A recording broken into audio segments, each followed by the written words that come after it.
সিরাজগঞ্জে জেলা গোয়েন্দা পুলিশের হেফাজতে শাহাদাত হোসেন নামে হত্যা মামলার এক সন্দেহভাজন আসামির মৃত্যু হয়েছে। স্বজনদের অভিযোগ, আটকের পর নির্যাতনের কারণেই তার মৃত্যু হয়েছে। তবে ডিবি পুলিশের দাবি, শাহাদাত আগে থেকেই শ্বাসকষ্টে ভুগছিলেন এবং জিজ্ঞাসাবাদের সময় অসুস্থ হয়ে পড়লে তাকে হাসপাতালে নেওয়া হয়। শুক্রবার 21শে নভেম্বর বিকেল 3:40 তাকে সিরাজগঞ্জ জেলা হাসপাতালে ভর্তি করা হয় এবং কিছুক্ষণ পর তার মৃত্যু হয়। শাহাদাত সদর উপজেলার কালিয়াহরিপুর ইউনিয়নের কালিয়াহরিপুর গ্রামের মৃত খলিল শেখের ছেলে। তার মরদেহ সিরাজগঞ্জ 250 শয্যার জেনারেল হাসপাতালের মর্গে রাখা আছে।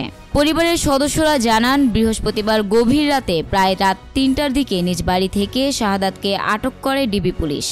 একই সময় চাঁদপুর গ্রাম থেকে আটক করা হয় সাইদুল হোসেনকে। দুজনকে ডিবি কার্যালয়ে নেওয়ার পর দুপুরের দিকে খবর পাওয়া যায় শাহাদাত অসুস্থ হয়ে পড়েছেন।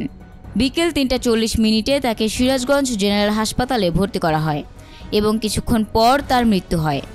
স্বজনদের অভিযোগ, হেফাজতে নির্যাতনের ফলেই তার মৃত্যু হয়েছে।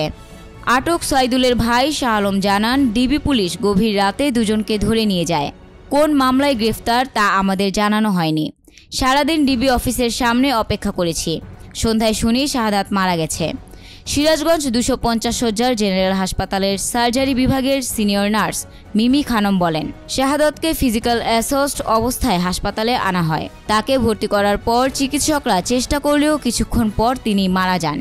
রোগী মারা যাওয়ার পর পুলিশ সদস্যরা দ্রুত নথিপত্র নিয়ে চলে যান।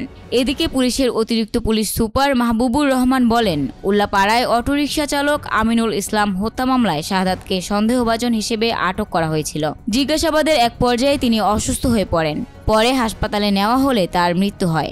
তিনি আগে থেকেই শ্বাসকষ্টে ভুগছিলেন বলে পুলিশ জানায়। Desk report, news Times.